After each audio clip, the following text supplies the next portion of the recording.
अल्हम्दुलिल्लाहि रब्बिल आलमीन।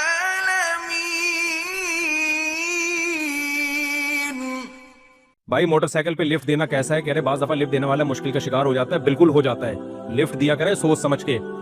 बाज दफा जेब से चीजें निकाल लेता है लिफ्ट देने वाला। बाज दफा बंदूक रख के आपको लिफ्ट दे रहा होता है। अब बता तूने कहाँ जाना है? ठीक है मैं तुझे पहुंचा देता हूँ। हालात कराची के बहुत खराब हैं और लिफ्ट लेने की जरूरत क्या है अगले को? सारी बसें चल रही हैं, रिक्शे चल रहे हैं, क्या जरूरत है भिखारीपन के? अब लोगों से बाइकें रोक रख के मुझे, ये तो भिखारीपन है ना। तो भिखारियों को तो वैसे ही नहीं सपोर्ट करना चाहिए भाई। WR चल रही है, तेरे पास कम पैसे, WR में चला जा।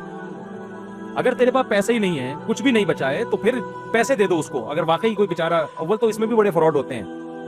पैसे पता नहीं कहाँ छुपा के फिर अगले के पास जाके कह रहा होगा पैसे नहीं है, सारा दिन यही कमाता रहता है बैठ के। तो लिफ्ट देने से पहले 100 दफा सोचा करो। कोई बूढ़ा आदमी है बेचारा, कोई ज़ईफ है तो ठीक है, वैसे हम तो नहीं देते भाई किसी को लिफ्ट। तजर्बे हैं ये। ऐसे ऐसे जेब कुतरे होशियार है। मेरे भाई बाइक पे जा रहे हैं, किसी को लिफ्ट दे दी उन्होंने। आगे जाके भाई कहते हैं कि मुझे कहने लगा जेब चेक कर ले भाई। मैंने कुछ नहीं निकाला। उसको खुद पता था कि लोग निकालते हैं। जब मेरे भाई ना बार बार अपनी जेब को चेक कर रहे हैं, कोई निकाल ना ले, तो वो इतना होशियार था, उसने कहा चेक कर लो, मैंने कुछ नहीं निकाला। तो निकालते हैं, जेब कुतरे भी होते हैं। और आजकल तो बंदूक बंदूक रख लेगा आगे, बड़े मसाइल खड़े हो जाएंगे। और वैसे भी भिखारीपन क्या है ये? गाड़ियां चल रही हैं, बसें चल रही हैं, नहीं तो पैदल चले जाओ। बास खवातीन, एक खातून ने पूछा कि मेरे बाल टूटते हैं तो मैं समंदर में फेंकती हूँ। अब अजीब बात है, बालों को बचाया जा रहा है कि मर्दों की नजर ना पड़े, और इसके लिए समंदर पे जा रही हैं। तो वहां 20 मर्दों की आप पे नजर पड़ेगी। तो ये अजीब किस्म का तकवा है। तो कहीं भी फेंक दें। ऐसे इंसानी बाल है ना, तो गटर में ना फेंकें उनको।